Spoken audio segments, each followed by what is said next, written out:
దేవునికి సమస్త ఘనత మహిమ ప్రభావములు చెలునుగాక. క్రీస్తునందు నా ప్రియమైన దేవుని పిల్లలైన మీకు నా హృదయపూర్వకమైన వందనాలు, శుభాలు మీకు చెల్లిస్తున్నాను. నిన్నటి కాలంలో ఒక హైందవ సహోదరుడు ఫేస్బుక్లో ఒక పోస్టు పెట్టగా నేను విన్నాను. దానికి జవాబు క్రైస్తవ సహోదరులే చెప్పాలి అని నిలదీసినట్టు, క్రైస్తవ సహోదరులు తప్పకుండా చెప్పాలి అడగడం జరిగింది. నా వంతు నేను క్రైస్తవులను కూడా నేను ఆ తప్పిదములో పడిపోకుండా అతను లేవనెత్తిన ప్రశ్నకు జవాబు కొంత అక్కడ నోటి దురుసు వలన దొరికినట్టు కూడా నేను చూశాను. క్రైస్తవ సహోదరులు కూడా అవును కదా అని కొంతమంది తెలియక దాని యొక్క జవాబును తెలుసుకోక అవును అన్నట్టు కూడా పడిపోతారేమో. దానికి జవాబుగా నేను తప్పకుండా వీడియో చేయాలి అన్న ఉద్దేశంతో ఈ వీడియో చేయడం జరుగుతుంది. అతడు లేవనెత్తిన విషయం ఏంటంటే, ఫ్రెండ్స్, నాకు ఒక చిన్న డౌట్ ఉంది, చెప్తారా? ముఖ్యంగా చెప్పాల్సింది క్రైస్తవ సహోదరులు మీరే, కొంచెం చెప్పండి ప్లీజ్. కొల్లగొట్టిన సొమ్ము యెహోవా వాట, పురుష సంయోగం ఎరుగని స్త్రీలు, పురుష సంయోగం ఎరుగని స్త్రీలంట 32 యెహోవా వాటా కింద తీసుకున్నాడంట. తీసుకుని ఏం చేశాడు తెలిస్తే చెప్పండి ఫ్రెండ్స్. సంఖ్యాకాండము 31వ అధ్యాయము 32వ వచనము 40వ వచనము. ఆ స్త్రీలతో బాగా వేసుకున్నాడా? అపార్థం చేసుకున్నారు. మళ్ళీ వేసుకున్నాడా అంటే అదే స్నానం చేసేటప్పుడు నీళ్లు వేపించుకున్నాడా అంటున్నా. సంఖ్యాకాండం 11వ అధ్యాయంలో 32వ వాక్యంలో కొల్లగొట్టిన సొమ్ము.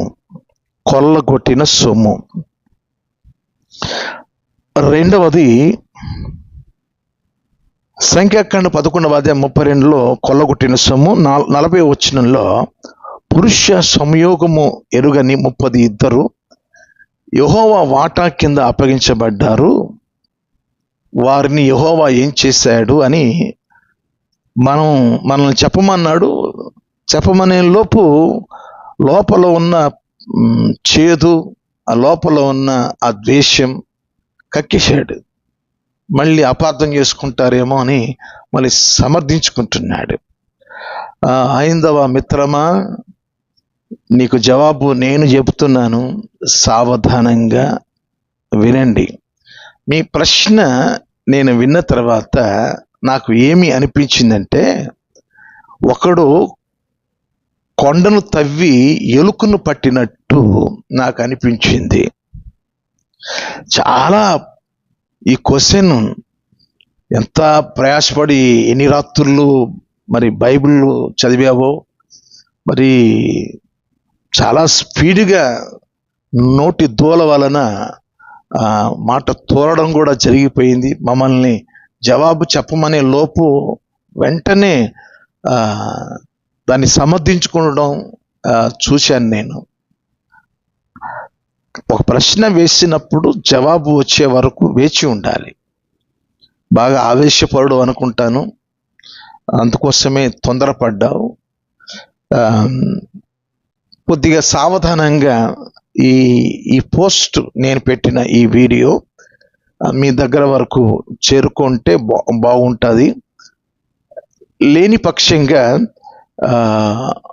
క్రైస్తవ సహోదర సహోదరులకు ఈ ప్రశ్నకు జవాబు వారు కూడా తెలుసుకుంటే మంచిది అని. ఇటువంటి ప్రశ్నలు మీరు లేవనెత్తడం వలన మా క్రైస్తవ సహోదర సహోదరులకి మేము జవాబు చెప్పుకునే అవకాశం కూడా మీరు కల్పించిన వాళ్ళు అవుతున్నారు. ఒకవేళ మీ వరకు ఈ వీడియో వస్తే చక్కగా విని నేర్చుకోండి. రెండవసారి ఇటువంటి క్వశ్చన్లు వేయకండి. ఎందుకంటే బైబిల్తో అసలు మీకేం పని? మీ చేతుల్లో మీ గ్రంథాలు ఉన్నాయి, వాటిని మీరు బోధించుకోండి. బైబిల్ జోలికి రాకూడదు. ఆ బైబిల్ మీద ఏముంటుంది? పరిశుద్ధ గ్రంథం ఉంటుంది. ఆ పరిశుద్ధ గ్రంథంలో ఉన్న అంటే ఆ బైబిల్లో ఉన్న దేవుడు ఎవరు? పరిశుద్ధుడు. ఎలాంటి పరిశుద్ధుడు అంటే అది మీకు నేను చెప్పాలని ఆశిస్తూ ఉన్నాను. ఆయన పరిశుద్ధుడు అయితే ఆయన్ను ఆరాధించేవారు పరిశుద్ధులు. ఆయన గురించి తెలుసుకునే ఈ పవిత్రమైన గ్రంథం ఇది పరిశుద్ధ గ్రంథం. వాదాలు రెండుంటాయి. సత్యవాదం ఒకటి, రెండవది వితండవాదం. సత్యం తెలుసుకోవడానికి సత్యవాదం చేయడంలో తప్పు లేదు. సత్యం కోసం ప్రశ్నించవచ్చు, తప్పు లేదు. కానీ వితండవాదంతో కూడిన ప్రశ్నలు, వీటికి జవాబులు ఎంతగా చెప్పినా మీకు ఆనదు, మీకు అర్థం కాదు. ఎందుకంటే బైబిల్ మీద బురద చల్లేవాళ్ళు గనక, బైబిల్లో బూతులు ఉన్నాయని చెప్పేవారు గనక, అందుకని మేము జవాబు చెప్పే లోపే యెహోవా ఆట కింద ఆ 32 స్త్రీలను ఏం చేశాడు అని అడిగారు. బాగుంది, ఎందుకు మాట తోలడం దేనికి? చెప్పే అంతవరకు ఆగాలి కదా. కాబట్టి బాగా దురుసుగా మాట్లాడిన ఆ మాటను బట్టి మీ యొక్క స్థితి మాకు అర్థమైంది. అయితే మా క్రైస్తవ బిడ్డలను మేము కాపాడుకోవాలి. మీరు ప్రశ్న లేవనెత్తి మౌనం అయిపోయారు కనుక దీని మీద నా వంతు నేను క్రైస్తవ లోకానికి న్యాయం చేయాలి. మేము ఉపదేశకులంగా సంఘంలో మేము బోధిస్తుంటాం కనుక మరి నా వంతు నేను మా క్రైస్తవ బిడ్డలకి దీనికి జవాబు చెప్పాలి అన్న ఉద్దేశంతో ఈ వీడియో నేను చేస్తున్నాను. మంచిది ప్రియులారా, మీకు ముందుగా కొన్ని విషయాలు, మీకు ఆ క్వశ్చన్ అర్థం అవడానికి ముందుగా కొన్ని విషయాలు చెప్పాలని నేను ఆశిస్తున్నాను. బైబిల్ దేవుని గురించి ముందు తెలుసుకోవాలి. ఆ దేవుని గురించి ముందు తెలుసుకోవాలి. సంఖ్యాకాండం 36వ అధ్యాయం చివరి వాక్యం, యెహోవా యొద్ద యోర్దానుకు సమీపమైన మోయాబు మైదానములలో యెహోవా మోషే చేత ఇశ్రాయేలీయులకు ఆజ్ఞాపించిన విధులను ఆజ్ఞలను ఇవే. విధులు వేరు, ఆజ్ఞలు వేరు. కాబట్టి విధులు అంటే ఆజ్ఞ రూపంలో ఉంటాయి. అవి ఎన్ని అంటే 613 ఉన్నాయి. దాన్ని దేవుని ధర్మశాస్త్రము అంటారు. మోషే ద్వారా దేవుడు ఆ యొక్క మోయాబు మైదానంలో దేవుడు చెప్తూ ఉంటే మోషే గారు రాశారు. ఇశ్రాయేలీయులు ఈ యొక్క 613 ఆజ్ఞలకు లోబడి జీవించాలి. అది అతిక్రమిస్తే శిక్షలు ఉంటాయి. కనుక క్రమశిక్షణ కోసం ఈ విధులు ఆజ్ఞలు దేవుడు నిర్ణయించినాడు. ప్రధానమైన ఆజ్ఞలు 10 ఉన్నాయి. మీకు నిర్గమకాండం 20వ అధ్యాయం మొదటి 17 వాక్యాల్లో మీరు 10 ఆజ్ఞలు మీరు చూడవచ్చు. మళ్ళీ ద్వితీయోపదేశము అంటే రెండవసారి ఉపదేశించే దానిని ద్వితీయోపదేశం కాండము అంటారు. అంటే ఆ ముందు చెప్పబడిన విషయాల్లో ముఖ్యమైన విషయాలు మళ్ళీ తెలియజేయడం, అంటే ప్రాముఖ్యమైన విషయాలను వ్యక్తం చేయడం, వాటిల్లో మరలా 10 ఆజ్ఞలు చెప్పడం. ద్వితీయోపదేశకాండం మనం చూస్తాం 5వ అధ్యాయం 6 నుండి 21 వచనాల్లో మనం చూస్తాం. కనుక ఎందుకు ఈ మాటలు మీకు చెప్పాల్సి వచ్చిందంటే, ఆజ్ఞలు ఎవరిస్తారు? క్రమశిక్షణ కోరేవారు. ఒక కాలేజీలో మనం చేరినప్పుడు కొన్ని విధులు ఉంటాయి, కొన్ని షరతులు ఉంటాయి. ఎప్పుడు తల్లిదండ్రులు రావాలో, ఎప్పుడు మనం కాలేజీ బయటికి వెళ్ళి ఎప్పుడు లోపల రావాలో, ఇవన్నీ కొన్ని షరతులు ఉంటాయి. ఆజ్ఞలు షరతులు ఉన్నాయంటే ఆ సంస్థ వారికి క్రమశిక్షణ మీద మనసు ఉంది అని అర్థం. దేవుడు విధులు ఆజ్ఞలు నిర్ణయించాడు అంటే తన ప్రజలు క్రమశిక్షణలో ఎదగాలి. తండ్రి క్రమశిక్షణ కోసం కొన్ని ఆజ్ఞలు పెడతాడు. ఆ ఆజ్ఞలు ఆ క్రమశిక్షణ కోసమే.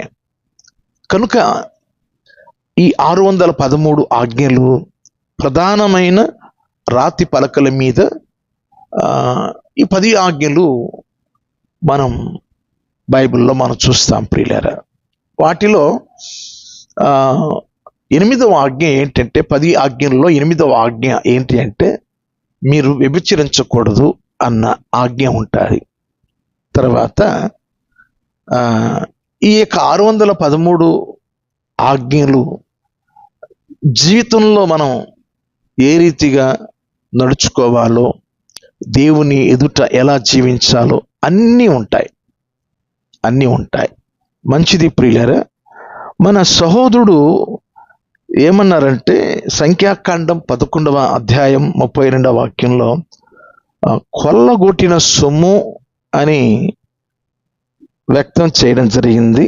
తర్వాత 40వ వాక్యంలో యెహోవా వాటా కింద 32 పురుష సంయోగము ఎరుగని స్త్రీలు, వారిని ఏం చేశాడు దేవుడు అని అడిగి మాట తూలేసేశాడు. అయినా మనం తెలుసుకోవాలి, అతడు చెప్పడం వలన మనం కూడా తెలుసుకోవాలి. ఎందుకంటే చాలా మందికి ఇటువంటి సందిగ్ధాలు వచ్చినప్పుడు మనం కూడా క్రైస్తవులంగా ఇతరులకు చెప్పడానికి ఈ వీడియో ఎంతో దోహదపడుతుందని నేను ఆశిస్తున్నాను. మన బైబిల్ దేవుని యొక్క స్థితి ఎలాంటిది అంటే నేను మీకు చెప్తున్నాను. లేవియా కాండం 11వ అధ్యాయం 44వ వాక్యం, 45వ వాక్యం, ఈ 2 వాక్యాల్లో ఒకే మాట దేవుడు రాసిపెట్టాడు. అదేంటంటే, నేను మీ దేవుడైన యెహోవాను, నేను పరిశుద్ధుడను. నేను మీ దేవుడైన యెహోవాను, నేను పరిశుద్ధుడను గనుక మీరును పరిశుద్ధులై ఉండాలి అని కోరుకున్నాడు. దేవుడు ఎవరు అంటే కామ, క్రోధ, మద, మత్సరము లేనివాడు దేవుడు.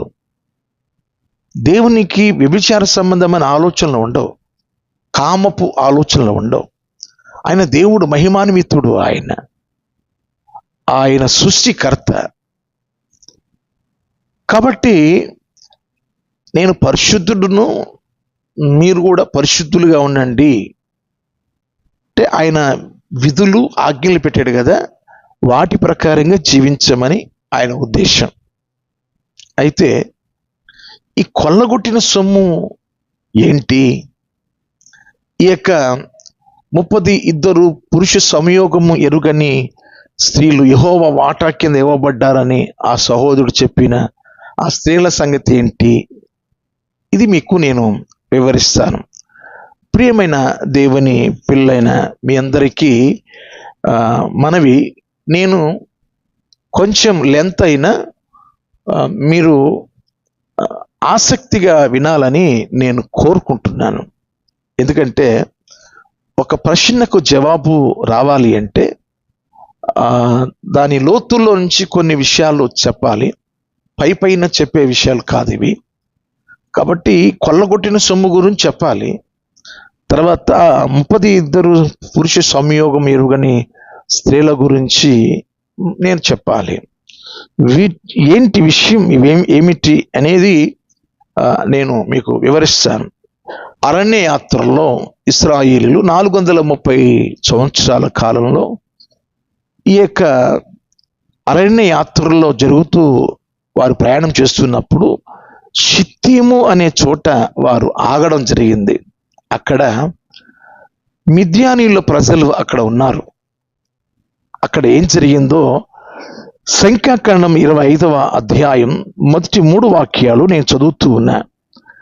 ఇశ్రాయేలీయులు షిత్తీములో దిగి ఉండగా ప్రజలు మోయాబు రాండ్రతో వ్యభిచారము చేయసాగిరి.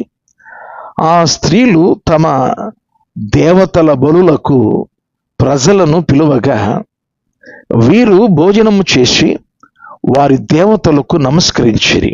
అట్లు ఇశ్రాయేలీయులు బయల్పెయోరుతో కలిసి కొనినందున వారి మీద యెహోవా కోపము రగులుకొనెను. అప్పుడు యెహోవా మోషేతో ఇట్లనెను, నీవు ప్రజల అధిపతుల అందరిని తోడుకొని యెహోవా సన్నిధిని సూర్యునికి ఎదురుగా వారిని ఉరితీయము. అప్పుడు యెహోవా కోపాగ్ని ఇశ్రాయేలుల మీద నుండి తొలగిపోవునని చెప్పాను. నా ప్రియమైన దేవుని బిడ్డలైన మీ అందరికీ ప్రభువు నామములో మీరు కొద్దిసేపు స్కిప్ చేయకుండా వినండి. షిత్తీము అనే చోట ఇశ్రాయేలీయులు అక్కడ ఉన్నారు. అక్కడ మిద్యానీయుల యొక్క స్త్రీల వ్యభిచారపు కాంక్షతో వారు అక్కడ వారితో ఏకమై వ్యభిచరించారు. 10 ఆజ్ఞల్లో 8వ ఆజ్ఞ వ్యభిచరించవద్దు అని ఉంది.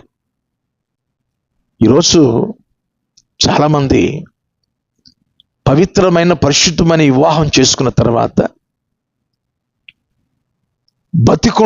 భార్య బతికుండగా భర్త బతికుండగా భార్య ఇక వేరే వారితో వివాహము చేసుకోకూడదు. అలాగూ చేసుకుంటే వ్యభిచారము అని బైబిల్ చెప్తుంది. ఇక్కడ వీరికి పెళ్ళిళ్ళయి భార్య పిల్లలతో ఉన్న మిద్యానీయుల స్త్రీలతో వీళ్ళు వ్యభిచారం చేశారు. అంత మాత్రమే కాదు, ఆ స్త్రీలు ఏం చేశారు అంటే, ఆ స్త్రీలు తమ దేవతల బలులకు ప్రజలను పిలువగా వీరు భోజనం చేసి వారి దేవతలకు నమస్కరించిరి.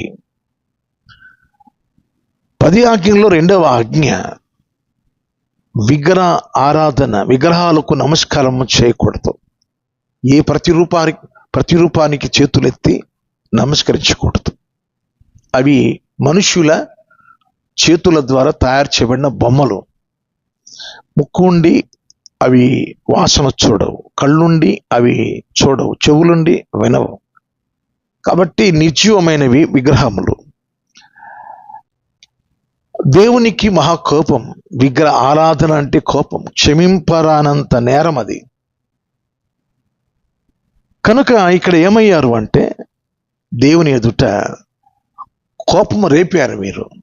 అందుకని ఇశ్రాయేల్ అధిపతులను సూర్యునికి ఎదురుగా నిలవబెట్టి వారిని ఉరితీయమన్నాడు. ఇశ్రాయేలు న్యాయాధిపతులను పిలిపించి వారిని ఉరితీయమన్నాడు. అంత మాత్రమే కాదు ప్రియులారా, మీకు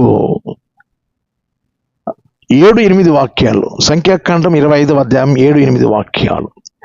యాజకుడైన అహరోను మనవడును ఎలియాజరు కుమారుడునైన ఫినెహాసు అది చూచి, అంటే ఇద్దరు వ్యభిచారం చేస్తున్న ఇశ్రాయేలు పురుషుణ్ణి, ఆ తర్వాత మిద్యాను స్త్రీ కొజ్జి ఆ స్త్రీని ఈటితో పొడిచి వారి కడుపులో దిగేటట్టుగా పొడిచాడు. అప్పుడు తెగులు ఆగినట్టుగా మనం చూస్తాం.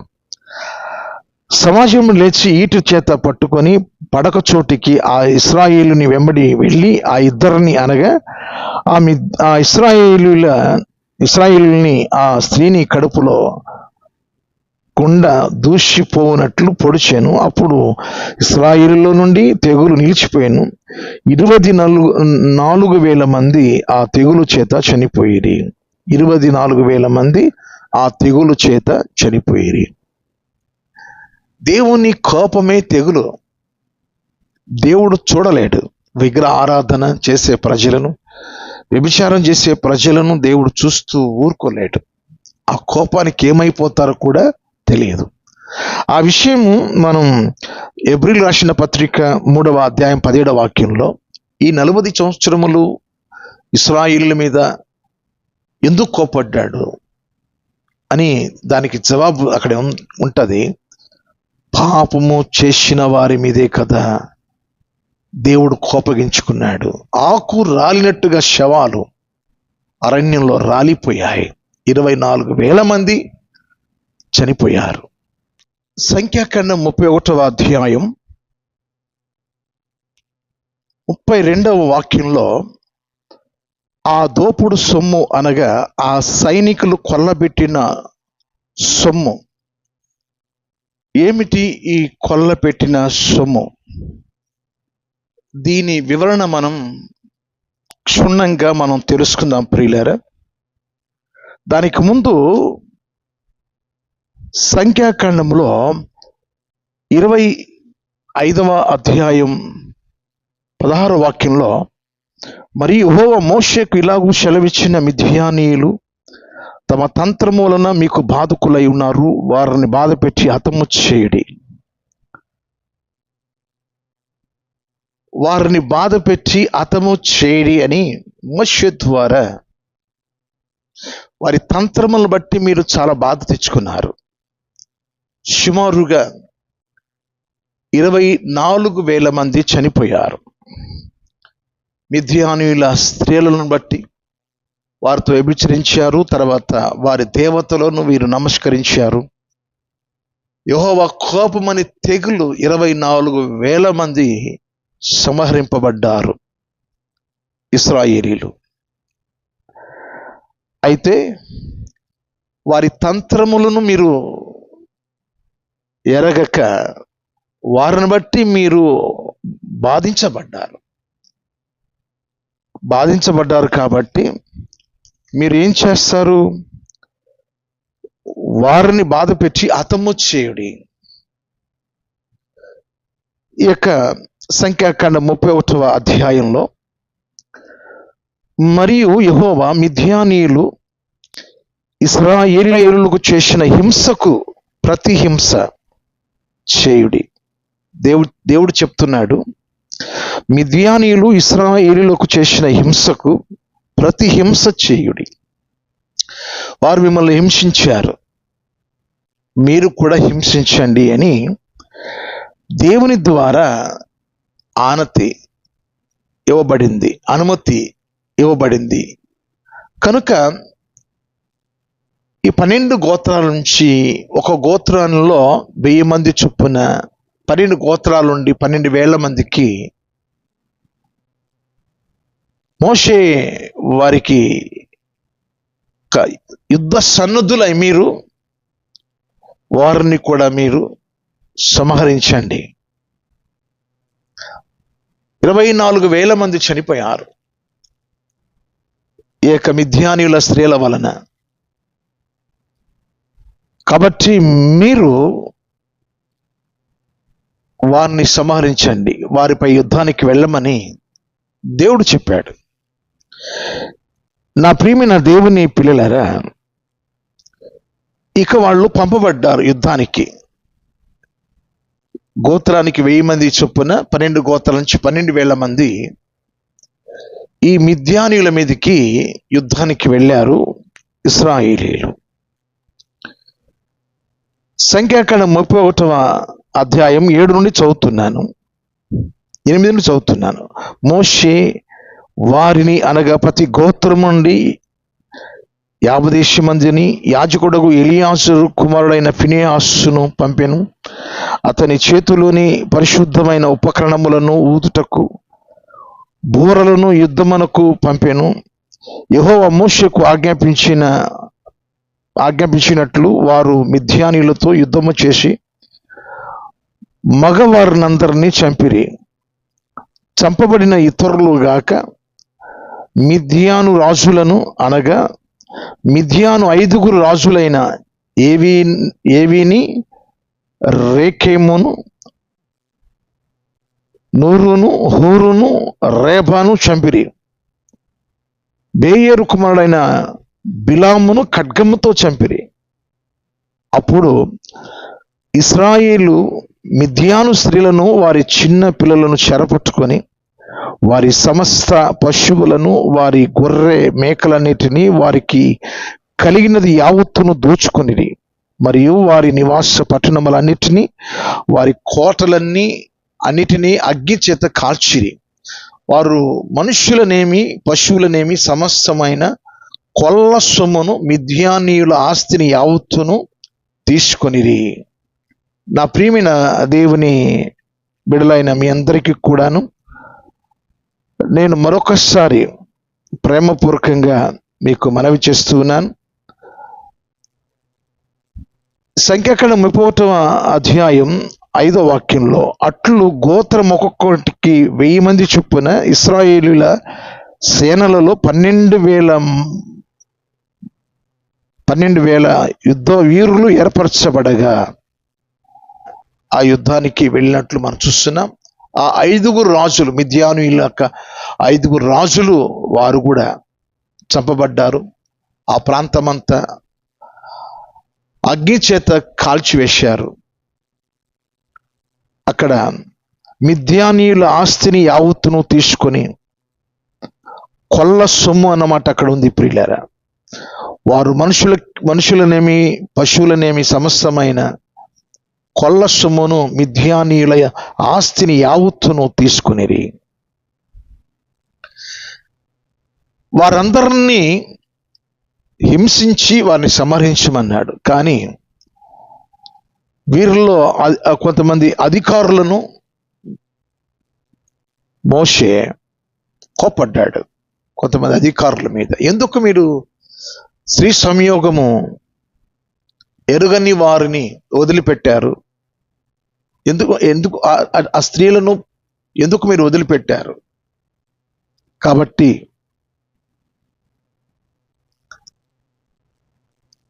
మీరు వెళ్ళి, నేను చదువుతున్నాను 15వ వాక్యం, సంఖ్యాకాండం 31వ అధ్యాయం 15వ వాక్యం. మోషే వారితో, మీరు ఆడువారినందరినీ బ్రతకనిచ్చితిరా? ఇదిగో బిలాం మాటను బట్టి బెయేరు విషయంలో ఇశ్రాయేలు చేత యెహోవా మీద తిరుగుబాటు చేయించిన వారు వీరు కారా? అందుచేత యెహోవా సమాజంలో తెగులు పుట్టి ఉండేను కదా. కాబట్టి మీరు పిల్లలలో ప్రతి మగవారిని, పురుష సంయోగం ఎరిగిన ప్రతి స్త్రీని చంపుడి. పురుష సంయోగం ఎరుగని ప్రతి ఆడు పిల్లను మీ నిమిత్తం బ్రతకనీయుడి. ప్రియమైన దేవుని పిల్లలారా, ఎందుకు వారిని వదిలేశారు? వారిని బట్టే కదా వ్యభిచార కార్యం జరిగింది. వారిని బట్టి కదా 24,000 మంది చనిపోయారు. కాబట్టి పురుష సంయోగం ఎరిగిన వారిని మీరు చంపండి. పురుష సంయోగం ఎరుగని వారు మీ కొరకు వారిని ఉంచండి. కాబట్టి ఇక్కడ వారి ఆస్తిని వారు కొల్లగొట్టారు. ఇశ్రాయేలీయులు వారు దోచుకున్నారు. దాన్ని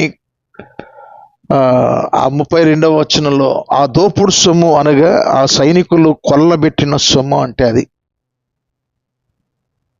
ఈరోజు నా ప్రియ దేవుని పిల్లలారా, విషయాలు మనం తెలుసుకుంటే స్పష్టత వస్తుంది. దేవుడు ప్రతీకారం తీర్చుకోమన్నాడు గనక వారి యుద్ధానికి వెళ్ళడం జరిగింది. వారి ద్వారా తెచ్చుకున్న ఆ పశువులు, గాడిదలు అవన్నీ వారు తోలుకొచ్చుకున్నారు. కానీ బంగారం, వెండి, ఇత్తడి ఇవన్నీ కూడా అలాగే మీరు తీసుకెళ్ళొద్దు. వాటిని మీరు అగ్ని చేత కరగతీయండి. ఏ ఏ లోహానికి వాటిని కరగదీయండి. మిగతావన్నీ కూడా నీటి చేత పవిత్రపరచండి. మీరు కూడా యుద్ధంలో పాలు పంపులు పొందిన మీరు కూడా 7 దినాలు ఇశ్రాయేలీల సర్వ సమాజానికి 7 దినములు వెలుపట ఉండండి. 7వ దినమున కొంతమంది, 3 దినాలు కొంతమంది వీళ్ళు పాలెమునకు సర్వ సమాజానికి ఇశ్రాయేలుకు వేరుగా దూరంగా ఉన్నారు. ఆ తర్వాత వారు పవిత్రపరచబడి తిరిగి వారు సమాజంలో చేర్చబడతారు. కాబట్టి కొల్లగొట్టిన ధనము, ఆ సొమ్ము అంటే ఏంటి అంటే, వీరిని బాధ పెట్టారు కదా, వీరిని బాధ పెట్టిన తర్వాత ఈ మిద్యాను రాజులు ఆ ప్రజల మీదకి మీరు కూడా ప్రతీకారం తీర్చుకోండి. తీర్చుకున్న తర్వాత వారి దగ్గర ఉన్న ఆ సంపద, ఆస్తి అంతా కూడా వీరు పట్టుకొచ్చుకున్నారు. దాన్ని కొల్లబెట్టిన సొమ్ము అంటారు. దేవుడు చెప్పినట్టు ప్రజలు చేశారు. దేవుడు ఎందుకు అలా చేశాడు అంటే, ఇక్కడ 24,000 మంది ఆ మిద్యానేక స్త్రీల వలన వారు చంపబడ్డారు. యెహోవా కోపము వారి మీద రగులుకుంది కనుక దాన్ని బోధత్వం అర్థంలో పెట్టి చూపించినట్టు దాని అర్థం ఏంటి కనుక సహోదరుడు ఎంతసేపటికి పరిశుద్ధ గ్రంథంలో తప్పిదాలు చూడాలని ప్రయత్నం చేశాడు. హిట్లర్ లాంటి వాళ్ళే ఏమీ చేయలేకపోయారు. నేటికి పరిశుద్ధ గ్రంథానికి వ్యతిరేకంగా మాట్లాడి జయించిన వారు ఒక్కరు కూడా లేరు. ఒక్కరు కూడా లేరు. ఆయన ఎదుట నిలవగలిగిన వారు ఎవరు లేరు.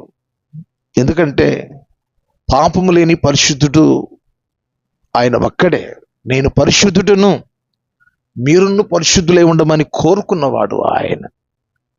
కాబట్టి ప్రపంచంలో చాలా మంది బైబిల్ లేకుండా చేయడానికి కాలుస్తున్నారు. కాల్చే కొలది ప్రింట్ అవుతున్నాయి. మందిరాలు కూల్చగొడుతున్నారు. కూల్చగొట్టే కొలది మందిరాలు కట్టబడుతున్నాయి.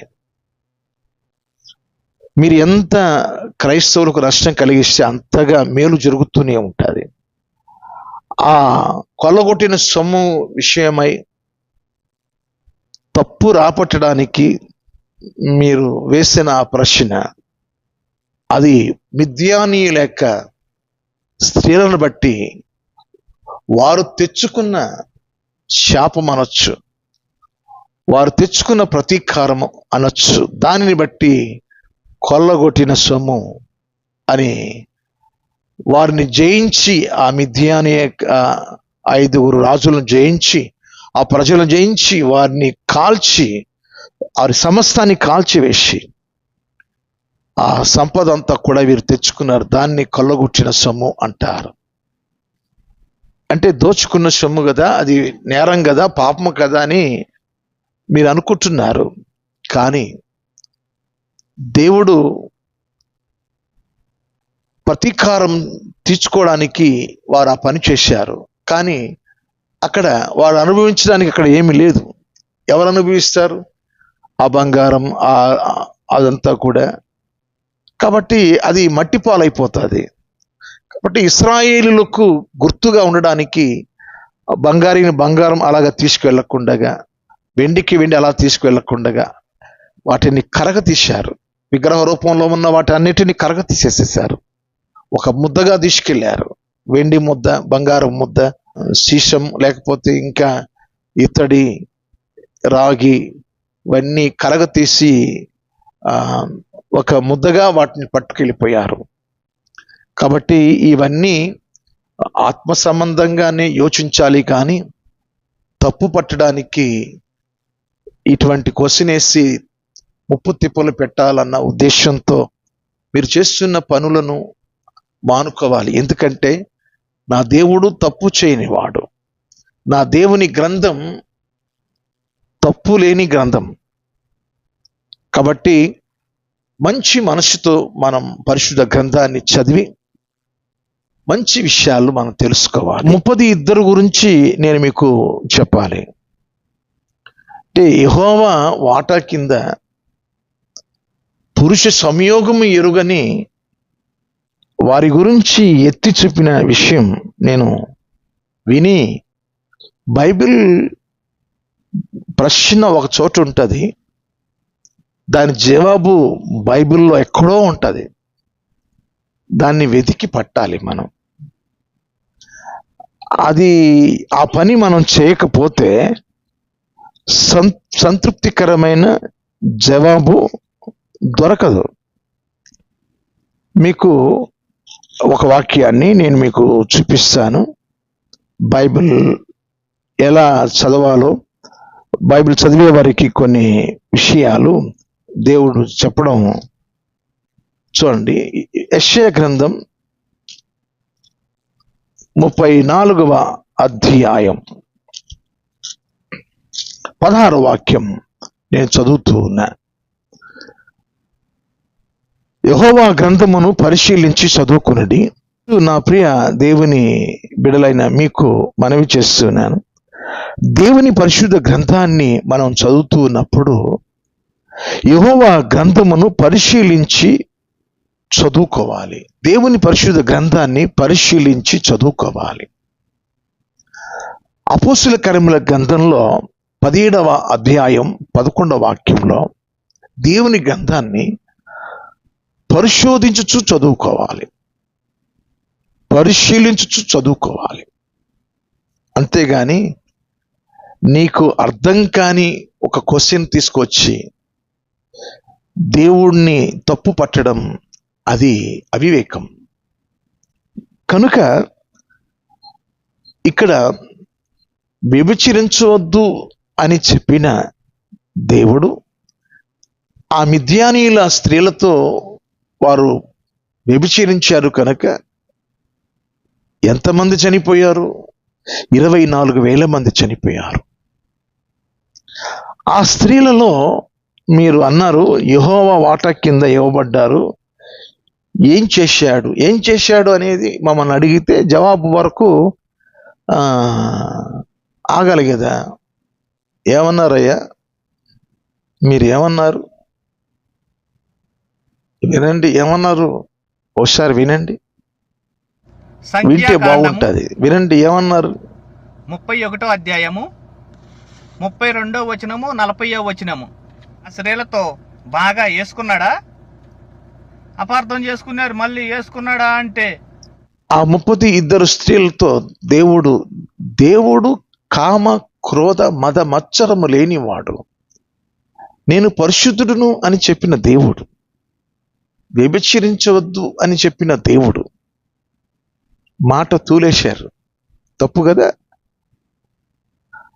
విమర్శ దినమందు మనుషుడు పలుకు ప్రతి వ్యర్థమైన మాటకు దేవుడు లెక్క తీస్తాడట. ఆ లెక్కలోకి వెళ్ళక మునిపే ఈరోజు క్షమాపణ కోరుకో సహోదరుడా.